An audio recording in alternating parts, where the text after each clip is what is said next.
Just to confirm that New South Wales has resumed administering the AstraZeneca vaccine. The only reason we took a pause this morning was to update all of our clinicians, update all of our workers to make sure they had the latest advice, which came out very late yesterday evening. So it was important for everybody to be aware of the latest advice so that they could then provide that advice to people who are intending to get vaccinated today.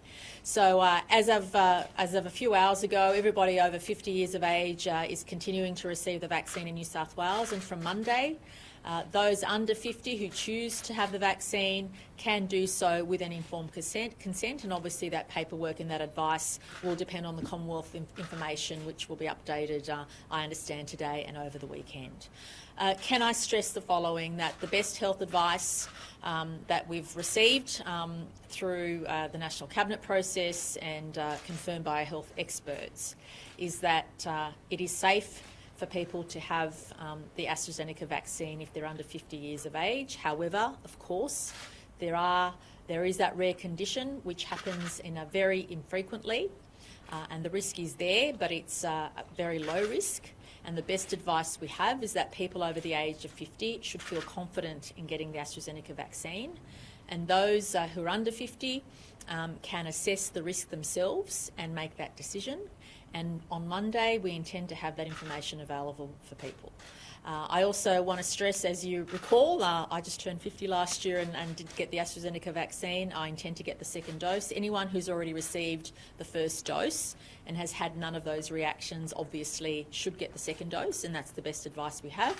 Dr. Chan's in the same situation. Dr. Chan and I chose to get the AstraZeneca vaccine because we knew that was the one available to the public in the main, until obviously the announcement the Prime Minister has just made recently.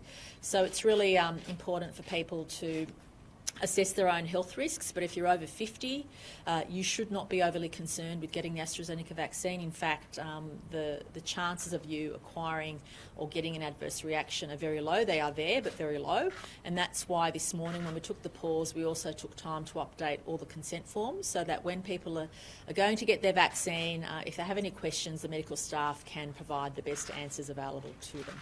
I'll now ask Dr. Chan to give her medical update and report, and then we'll obviously take questions. But can I also stress that we never know what's around the corner in a pandemic, that it's important for us not to be complacent in relation to our social distancing and our QR codes. The pandemic is far from over, unfortunately. Until the vast majority of our population is vaccinated, we have to live in a very COVID-safe way, and I would encourage everybody with the mildest of symptoms to continue getting testing. Our testing rates are a bit up and down at the moment, and we obviously would like a healthy testing rate every day to make sure that there isn't any community transmission in New South Wales. So I'll just pass over to Dr. Chan, and then we'll take any of your questions. Thank you, Premier. So we have had no cases of community transmission in New South Wales. We are coming to the tail end of the events in Byron, where we had infectious travellers from Queensland attend a number of venues in that site. Progressively, over the next couple of days, we will be releasing people from the 14-day quarantine period. But can I please just thank those individuals for keeping the community safe by adhering to those recommendations, and also going for those tests we've asked you to undertake throughout your quarantine period. So thank you. You will be in contact from Public Health to officially release you from quarantine, but again, my appreciation for that impact we've had, but it has served to keep the community safe.